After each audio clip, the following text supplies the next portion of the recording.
Okay.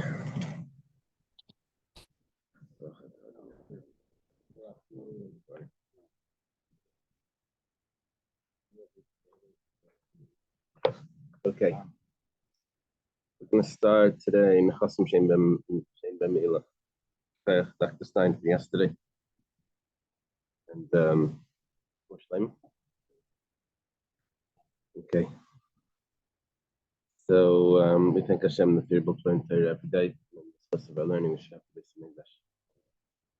So we're saying like this, that certain animals or possessions that cause damage, you have to pay for the damage that it caused. Chasam Shem Ben Meila is any possessions that if you use them, you don't incur the punishments of Meila, which means that they don't belong. These do not belong to the temple. That's basically what. If it doesn't have Meila, means that it's privately owned, not temple owned. The Gemara says though, Meila hu delespahu. Meila is a specific halacha. Not everything that's temple owned has Meila. It has to be kachi kachim, right? But a sacrifice that's kachi kalim of lesser sanctity doesn't have the punishment of Meila. So Milu Dlaspu, we're talking about something that doesn't have Meila, Hamikdash Kachi. But let's say it was a carbon shlamim. Let's say it was consecrated to a certain level of holiness. So then we would say that you have to pay for that. So for example, like this, you owned an animal that's a carbon. You're supposed to be bringing it to the temple, but in the interim, it goes and causes damage. So because that's considered your animal, so you would be obligated to pay. Now, if you use that animal, so it depends. If it's an oila, so then that's kachi kachim, then you're going to be chayav the meila. Use the animal, like I don't know, you get a ride on it or something. Or you take the wool off. That was community sacrifice. But you can also, an individual can also dedicate animals. The matzah shekel was what the community brought. So here we're talking about a private individual owns two animals. One of them is kachi kachim, it's an oila, very holy. You're not allowed to use it for anything. One of them is a shlamim, kachi kalim. You're responsible for it. You have to take it to the temple. If you do use it, you don't violate meila. Comes along our Gemara in his medayik. It says, even though there's no meila, you're still obligated to pay. Even though there's no meila, even though it's kodesh, since there's no meila, you're still obligated to pay. The only thing that would exempt you from payment for damages is if there is meila. Mantana, who was the one that would say this? Rabbi Yochanan, a Meir from Eretz Yisrael, he comes in and he says, "Bekachi kalim avalib Rabbi Yossi Aglili." The Amar Mammon Bailam. This would fit with kachi kalim, like we just explained that it's a carbon shlamim. Following the view of Rabbi Yossi Aglili, Rabbi Yossi Aglili is a friend of Rabbi Akiva, Talmud Chaver of Rabbi Akiva, and that he says that kachi kalim belongs to the owner. It's Mammon Bailam, because we'll see what that's relevant for. We're coming from Kedushin. It's relevant for if you can marry a woman with this carbon, Mammon Bailam. Who owns this? If you give it as a gift to someone. The Tanya was taught in a brayso, Mala Mal Bashem. This pasuk is talking about if there's someone that's denying that he has possession of a certain object, and he's taken to court and he has to swear, and he transgresses the swear, so he has to bring a carbon asham because he swore falsely. So the rabbis, this is coming to include kachim kalam shem and even if he swore about, let's say for example, a Ruvain is the one that owns a carbon, and he's going away for a little bit. So he asks his friend Shimon to watch his carbon for him, like the house watch or house sitters or dog sitters, that thing. So this is a carbon sitter.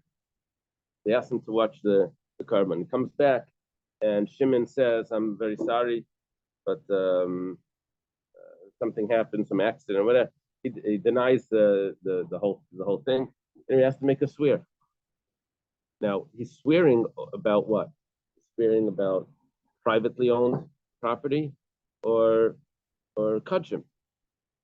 So Rabbi Yossi says this is privately owned property. in one of the psukim over there, it says and he denies it to his friend, which means it has to be privately owned property. It's privately owned property, so he has to, if he violates the oath, then he has to bring the carbon. So you see that Rabbi Yossi Aglili holds that Kache Kalim, the lesser consecrated holiness, is considered mammon violent. And therefore, taking it back to us, if it causes damage, the person is going to have to pay for it. Gemara asks, Tanan, 1 second, how could you say this? We have a Mishnah. It says, let's say there's a kohen that wants to marry a woman. And he says, look, I don't have money on me right now, but I want to marry you. So here, take this piece of meat. This is from the carbon that I just got. And he gives it to her. And he says, with this, you're married to me. So if it's kachim, he's not married because it's not really his to use like that. It's his to eat. Now, if it's kachim kalim, he's also not married because it's not his to use like that. What do we see? That even according to Rabbi Yossi Aglili, we know this is Rabbi Yossi Aglili, we're not seeing that it's we're just saying Lema Delek Rabbi Yossi Aglili. This would obviously not fit with Rabbi Yossi Aglili. Because Rabbi Yossi Aglili would say that if it's kachi kalim, you should be able to marry the woman using this piece of meat that you just got from the carbon. Gemara says no. Actually, afilu came Rabbi Yossi Aglili. You could even say that is referring to the opinion of Rabbi Yossi Aglili. And nevertheless, you're not allowed to use that piece of meat to marry a woman. Why? Because Kiyam Rabbi Yossi Aglili mechayim. When does Rabbi Yossi Aglili say that it's privately owned, a carbon that's of lesser holiness? That's while it's still alive. Why is it privately owned? It's considered privately owned because you're responsible to get it to the temple. That responsibility that you have means that it's yours, that it's your privately owned property. That responsibility that they place on you means that it's yours. However, but after it's slaughtered, sacrificed it. After it's sacrificed, and then they give you a piece of meat. Even Rabbi Yossi Aglili would agree that it's not really yours. You're just taking it from the royal table. You're taking it from the table of Hashem, and which we've explained before that if you go to a simcha, just because they're serving you food doesn't mean that food is yours. You can't take home a bottle of soda or something. It's not really yours. You say, yeah, but I could drink it here. I say, yeah, you could drink it here, but you can't take it home. It's not yours to do other things with it. So the fruit and spice box, that's right. You can eat the fruits there, you can't take them out. My new example. Could be different. Could be different.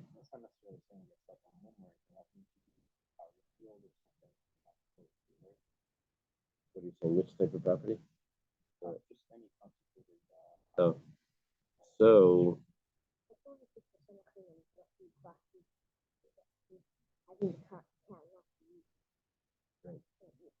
right. They're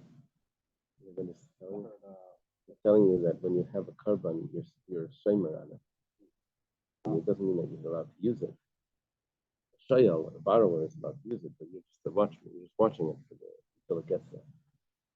So, but here it's a little bit more because he was saying that he actually owns it. He owns it. According to Rabbi Yossi Aglili, he owns the sacrifice, and he's responsible for it also. But that responsibility is like the ownership that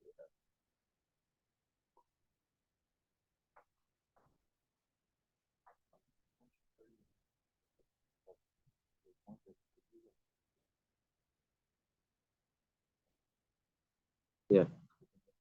Yeah. So kachi kalim is you are allowed to use it. I don't know if you're allowed to use it. It means that there's no me'ila. There's no me'ila. You don't violate me'ila when you me'ila is only for things that are fully consecrated.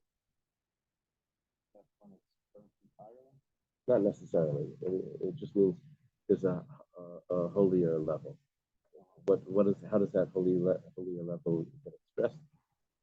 Usually in how long you have to eat it. The lesser holiness, you have 2 days to eat it. The holier ones, you only have 1 day. There's exceptions to that. For 2 days. You can eat it in the whole Yerushalayim. The other ones have to be eaten in the Azara. Yeah. Okay. Well, we just made a distinction now between while the animal is alive, the Rabbi Yosef Glili says it belongs to the owner, and after the animal is slaughtered, even Rabbi Yosef Glili would agree that it does not belong to the owner, even though the owner is able to eat it, right? Even though the owner is able to, not only the Kayanim would eat it, because this is Kachikalim. It goes to the owner as well. The owner himself eats it as well.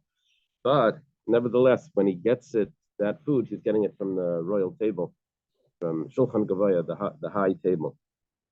Someone asks, does he say that while it's alive, it belongs to the individual, it's privately owned possession? But we have a Mishnah that says like this. This is a firstborn animal. Right when it's born, it's already considered a sacrifice. So, you're allowed to sell it, because when you sell it, you can, what happens is, it has to go to a kayan. So, could be the pshat is that you gave it to the kayan, and the kayan can sell it to another kayan. Basically, the kayan brings it as a sacrifice if it's unblemished. It's a lesser holiness. That's a good point.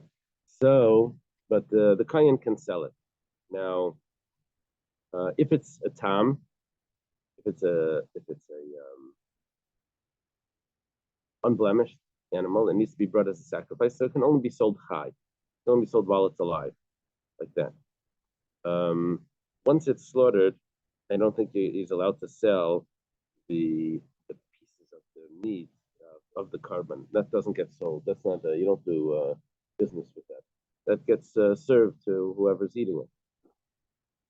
Balmum chai b'shachet. However, if it has a blemish, then you can sell it while it's alive or after it's slaughtered, because then it's regular meat. Because once a bachar has a blemish, then it's considered owned by the kayan, and it's regular meat that he can eat. He doesn't need to go to the temple. Makachim bayasisha, and he can even marry a woman with this. Now, what we're seeing is that even while it's alive, he can use it to marry a woman.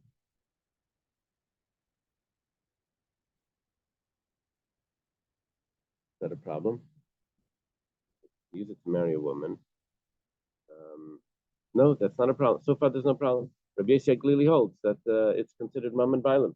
He's allowed to use it to marry a woman. Okay, so far, no problem. Rav Nachman says the name of his father-in-law.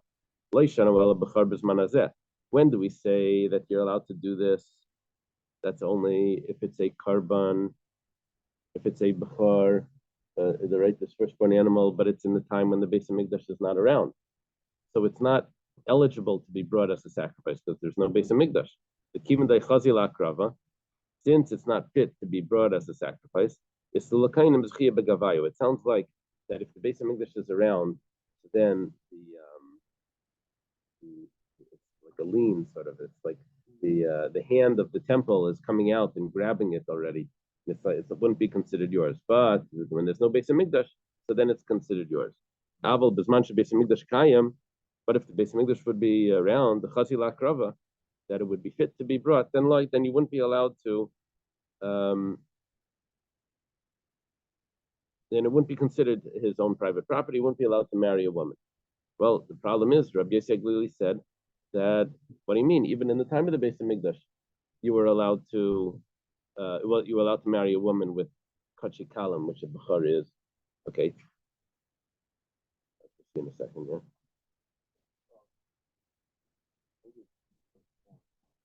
Right. Right. You do. Yeah, I'm not sure how they deal with the bachar for the nowadays.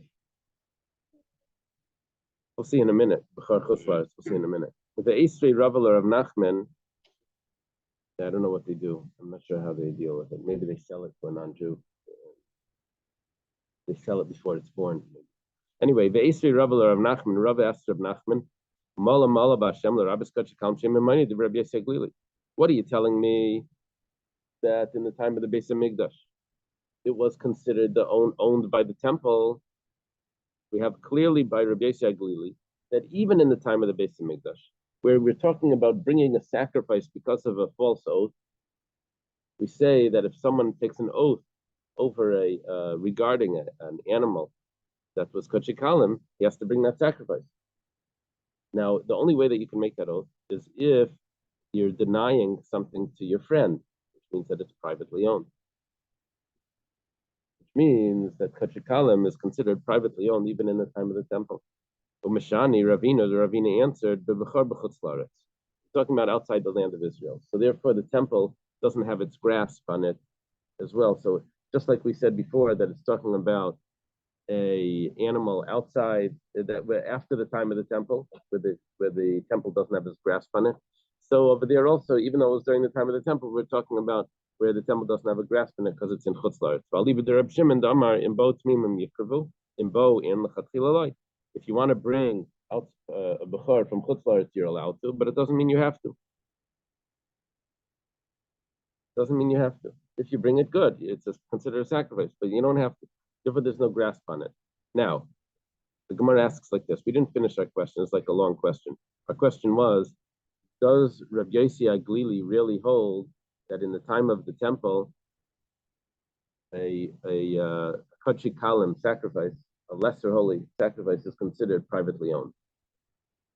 The imisa, and if we would say that he holds that while the animal is alive, it's considered privately owned, that Rabbi Yossi Aglili says that it's privately owned while the animal is alive.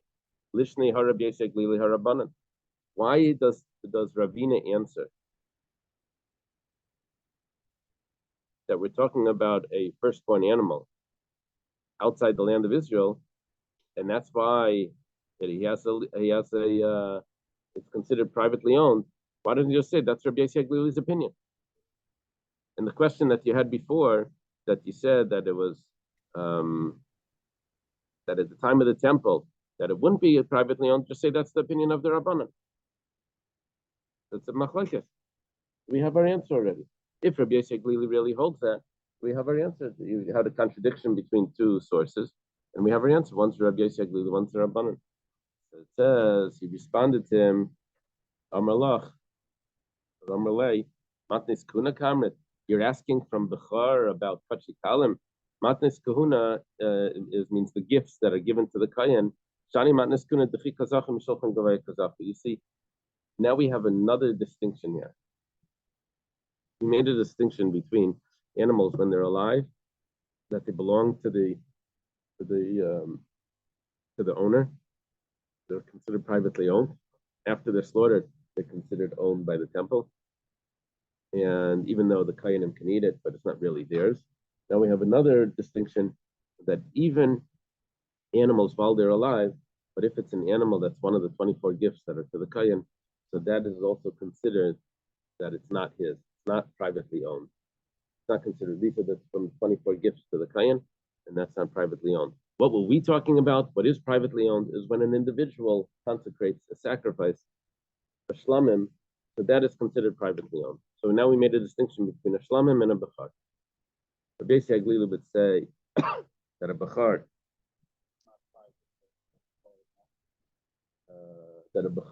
is not privately owned, or the shlamim is yes privately owned, and the Rabbanan would disagree. Okay.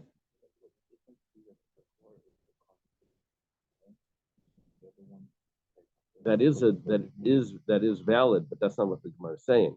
The Gemara is saying that it's not because it was from the womb. The Gemara is saying it's matnis kahuna. It's a gift of the Kayan.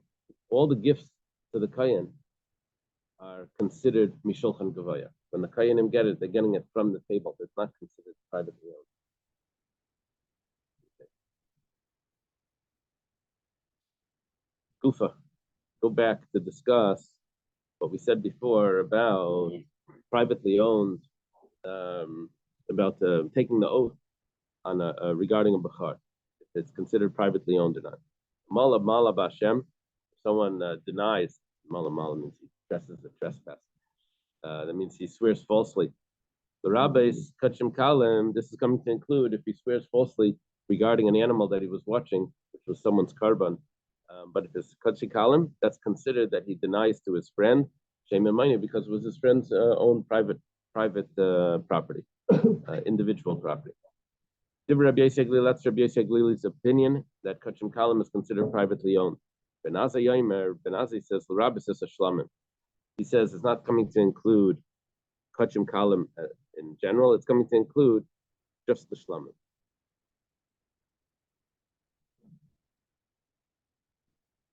From the Rabbi Yosef Glili, it looks like it's coming to include the Bechar, which is Kachim Kalim. He says everything that's Kachim Kalim. Ben Azai says no, only the Shlamim. Abba Yosef ben Destoyer Melayer Ben Azai ala b'Bechar Bilvad. Ben Azai was only talking about a Bechar alone. Bechar alone, we said before, was totally not privately owned. Now we're saying that only a Bechar. Amar Mar. Okay, we go back to explain this price.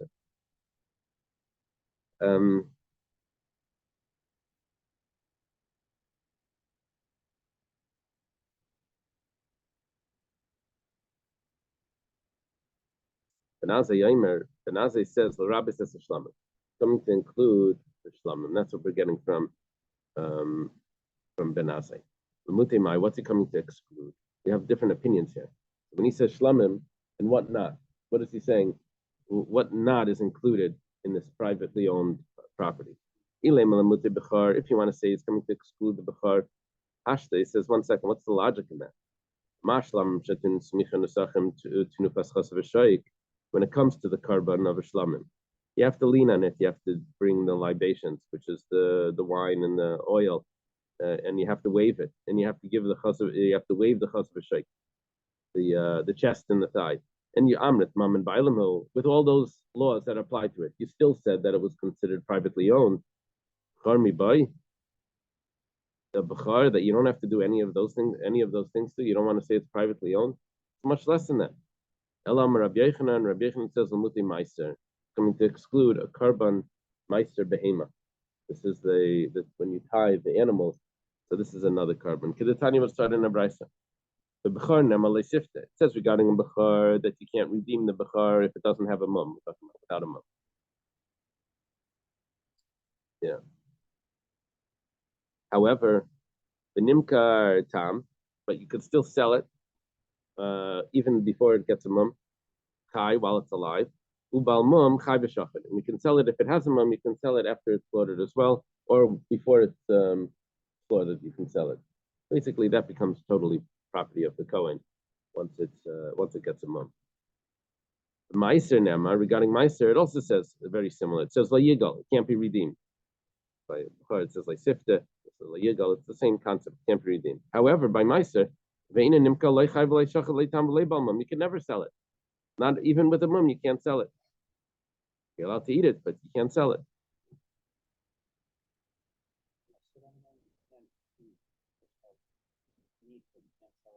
Meiser, the Bechar has a special leniency that it actually becomes totally like unconsecrated, as if it was never consecrated. That's what by a Bechar, this becomes the money of the Kayan once it gets a mum. By Meiser, it's considered a karban that got a mum, and you're not supposed to sell it. He's allowed to shechten and eat it if it has a mum. You can't bring it as a karban. But we see clearly that Meiser is not considered mum and bailam. It's not considered privately owned property. Okay, so we just explained Ben Azai's opinion that he says the Rabbi says Shlamim is coming to exclude the Shlamim. It's coming to exclude Meiser, because Meiser is not considered privately owned. No, this is Meiser of an animal. This is the tithing of the animal. Bechor is the firstborn animal. This is when you have 10 animals, you let them pass through a fence, and the 10th one becomes Meiser. Yeah. The firstborn animal goes to the Kayan. The Meiser is brought as a sacrifice. The Kayan also has to bring the Bechor as a sacrifice unless it has a mum. But the Meiser is what is you bring as a sacrifice.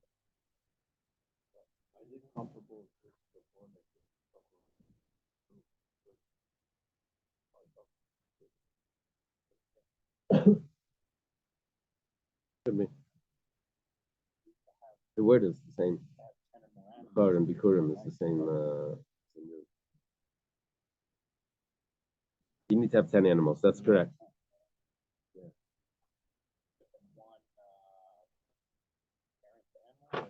No, it could be all. Well, it's all the same. I think it's all the same type of animal. But there's a line when you didn't have 10 for that year, then the count starts again. So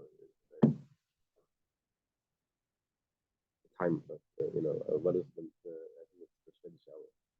In Rosh Hashanah, it says, Rosh Hashanah Lamaitza Behema. What does it mean, Rosh Hashanah Lamaitza Behema? Like the taxes. If it was made, that income you got December 29th or whatever. Many days are in December. But it's before January. I believe it's born before. They bring it as a sacrifice. If it's whenever they bring it, I think they have 3 holidays. Ravina Masni La Seifa. Ravina says that this was really talking about the Seifa, this discussion over here about Lamute Mai. What is it coming to exclude? The Seifa, the end, the Seifa means the end. He says that Abba Yossi ben Destoy Yomer. Abba Yossi ben Destoy claims that Ben Azai said something else. Lo Yomer Ben Azai el Bechar Bilvad. Ben Azai wasn't talking about a Shlamim. He says it's a Bechar. And then the Gemara asks Lamute Mai, what's it coming to exclude? Do we say what's coming to exclude the Shlamim? The Gemara says, 1 second. That means that the Shlamim would not be considered privately owned. If I say that a Bechar is privately owned, but how is it privately owned? When it was first born, it was already a sacrifice. It was never owned by the owner. It was automatically a sacrifice right when it came out of the womb. It was right. But Shlamim, which was privately owned, do you have to tell me that it's considered privately owned? If a Bechar, which is less privately owned, is considered privately owned, my Shlamim for sure is privately owned. And then Rabbi Yechanan, and then for this Rabbi Yechanan comes in, says Lamute Meiser. It's coming to exclude Meiser, as we explained before. By a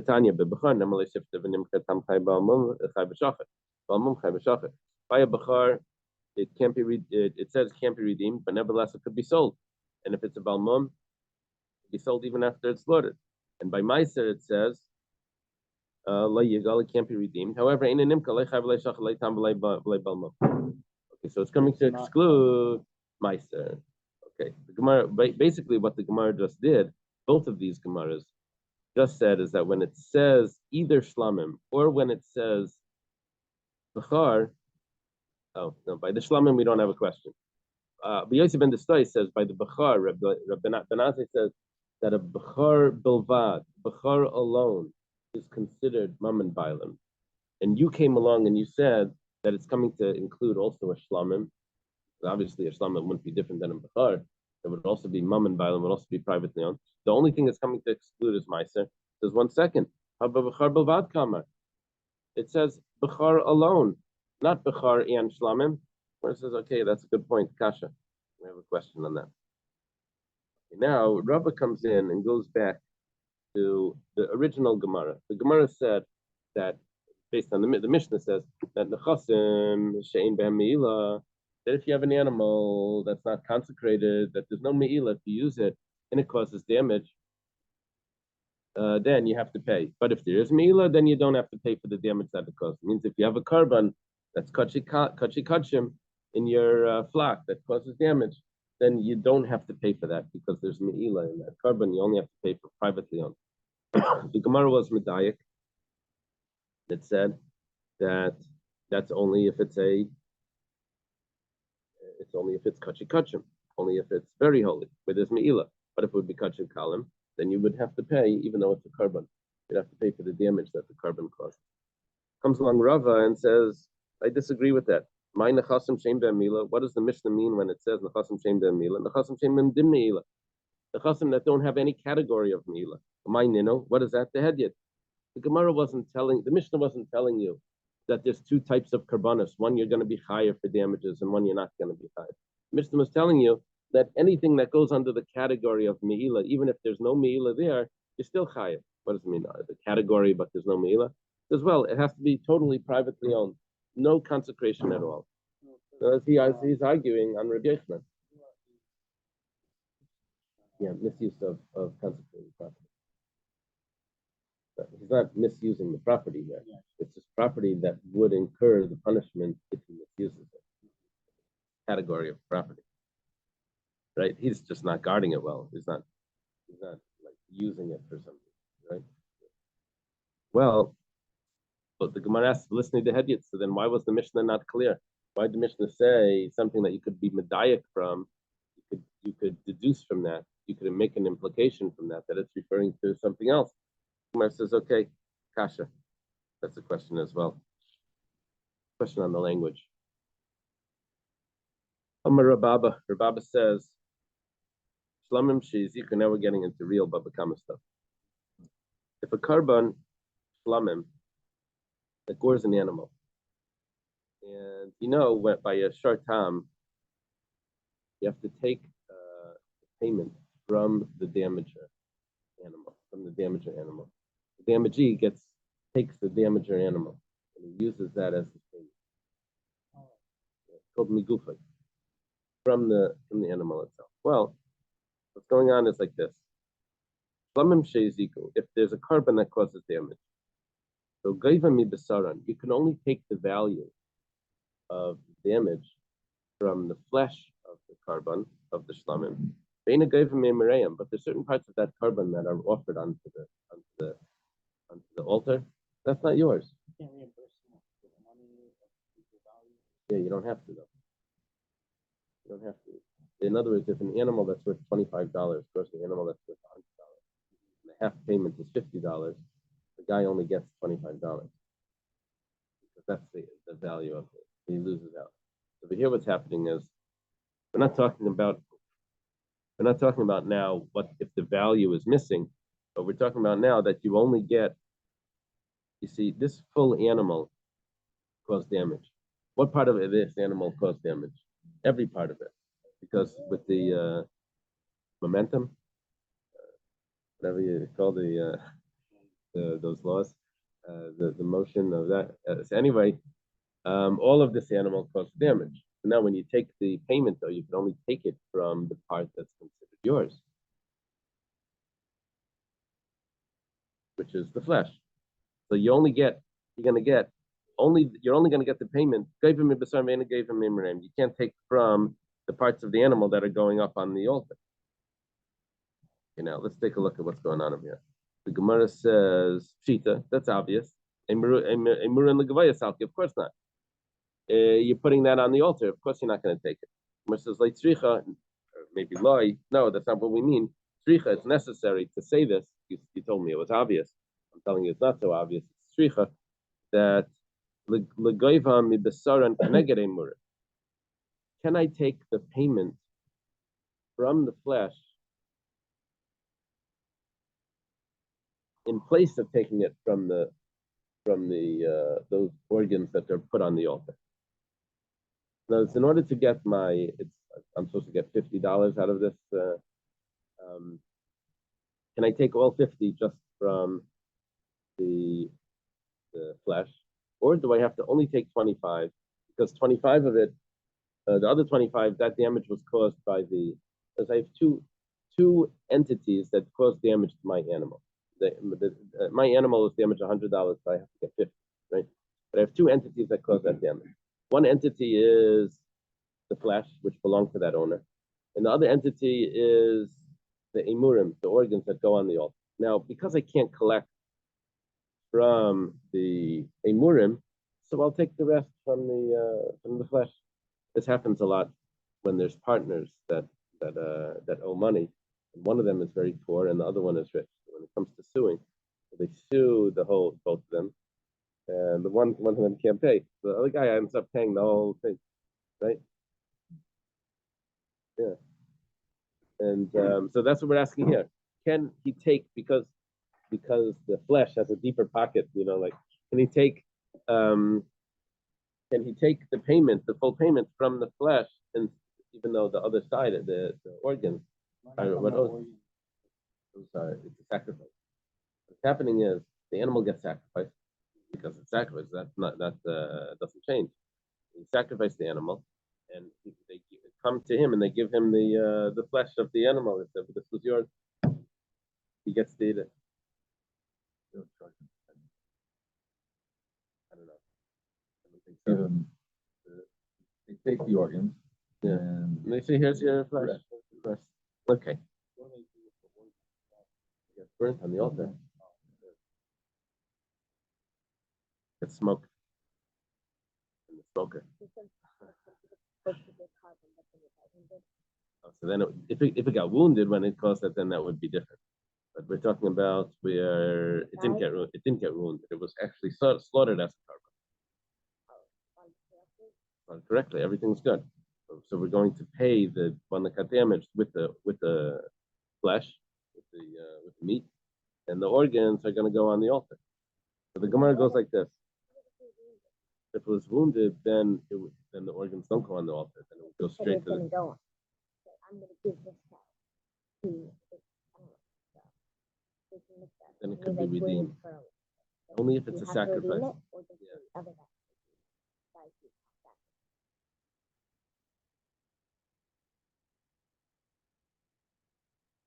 Yes, question. Question is, if there's a consecrated animal that's not a carbon. Why is it not a carbon? Because it has a blemish, and it causes damage. So it's not a sacrifice. It just could be redeemed, right? So the question is, who does that redemption? That's what Shalom is asking. Does it get redeemed by the damager or by the damagee? Does the damager just give it to him and says, "Okay, it's yours"? But how can he be paying? Well, he can't be paying with consecrated property. So he would have. I think the damager would have to redeem it. Over here.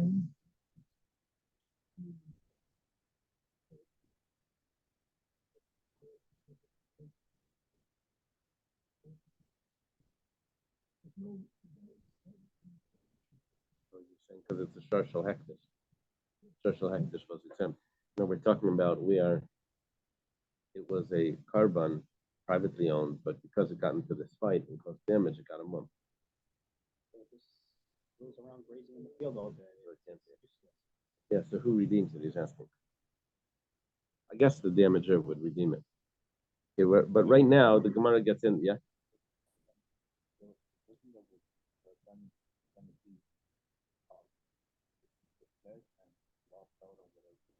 Right. That's what we're holding right now. So is this saying that the potential liability of the animal has been part of an animal has been Makadesh? And then there's this issue that comes up. So is the potential liability reduced by the value of what is Kodesh? Right. That's what it's. So this is a special rule for something that's Kodesh. And not necessarily. And it works to the detriment of the person who's been injured. Yeah, but not necessarily, because the Gemara is now going to say it's not special by Kodesh. Let's take a look at the next Gemara. The Gemara says, Aliba Deman. According to which opinion are you asking your question? It says, Aliba de Rabbanan. Are you asking your question according to the Rabbanan? There's a famous machlokes between the Rabbanan and Rab Nosson regarding an ox that gores another ox, and when it gores it, it knocks it into a pit. So, the pit always pays the full price. There's no half price fight. But the ox only pays half price. The question is, the ox is the ox that gored, the goring ox is the one that did the damage. So he can collect half price. Can he also go to the pit owner and collect the other half? He says, look, it fell into your pit. So he's not only paying me half. Can I get the other half? So the Rabbanan say you can't do that. So the Gemara says, of course you can't take from the Emurim. But you can't take the price that the Emurim was supposed to, the organs were supposed to give. You take it from the other one. You can't collect like that. You can't collect more from one just because the other one isn't paying, according to the Rabbanan. For Amri, they say, just because the other guy can't pay doesn't mean that you can collect more from this one. Rab Nosson's view is different. Rab Nosson says that you can collect from the owner of the pit to get the value of what he's missing from the owner of the ox. So, according to Rab Nosson, then obviously you can do that. He says that if that guy's not paying, so you pay me up. Mar says, I can tell you that this statement that Rab Abba just made that you can't collect can go according to Rab Nosson. It could go according to Rabbanan. If you want, I can say it's going to the Rabbanan, even though the Rabbanan hold that you can't collect any extra from one because the other guy is not paying. Over here, it's still a chiddush. Why? That's only because there's two bodies. It means there's an ox and there was a pit. And the Rabbanan say you can't collect from the pit, but he's not paying. Aval b'chad gufa, but if it's one animal, it's just the flesh or the limbs of the or the organs of the animal. Matziyamalei. He could tell him, I want to be paid from any part of this animal. Ibayasema Rab Nassan. You can also say that it's Rab Nassan. And Rab Nassan holds that you should be able to take from the other side. Hasam Hudamale Balashar Balabar. Over there, the owner of the ox, the damaged ox, says to the owner of the pit, he says, look, I'm charging you for this. I found my ox laying at the bottom of your pit. You pay me up. Whatever payment I can't get from the damage or from the goring ox, I'm going to take it from you. I saw it in your pit. Aval, but over here, is it possible for him to say that the flesh did the damage and the imurim did not do the damage, which means basically that it's clear that the imurim did have to damage. And the only thing is the organs did have to damage, but he can't get the payment from the organs. He's going to end up losing out. Even Rav Nassan that says you usually don't lose out, over here you're going to say that he does lose out. Amar Rava says, Teda Shehizik. I could leave it. I can stop right there. We'll stop by Amar Rava. Okay. Rabbi, so the conclusion is that it is 50-50? According to Rab Abba, what Rab Abba is saying is that you'll only get the payment from the flesh, half of what he's really supposed to be paid, which in this case would only be a quarter. And it could fit even with Rab Nassan that says you usually get the full payment from whoever is able to pay. He says not over here. Oh, so there's not, it's called in secular laws, joint and several liability, when you can collect from anybody the whole thing. So here there would not be that. Right. Exactly right.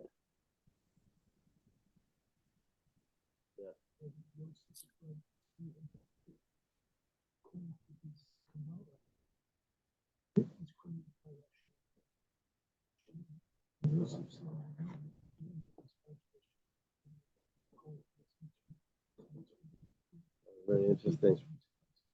That the Stein is saying that when Yosef ends up in the pit, so it's his brothers and Hashem, because Hashem made the pit. So when Yosef is coming out, he says, "It wasn't you that put me here; it was Hashem," because of it's following the opinion of Rav Nassan. Okay. It's interesting. In Koshin Mishpat, in Siman Chof Hey, all the Meforshim are on this Gemara. About Rav Nassan. This machlokes. Yeah. Well, the issue was when there's a mistake made by a Beis Din. Oh. And they have to pay up. And there were three, but one had disagreed. Oh wow. Yeah, that sounds complicated. Does he have to pay? And if he doesn't pay, then what happens? Wow. Wow, very interesting.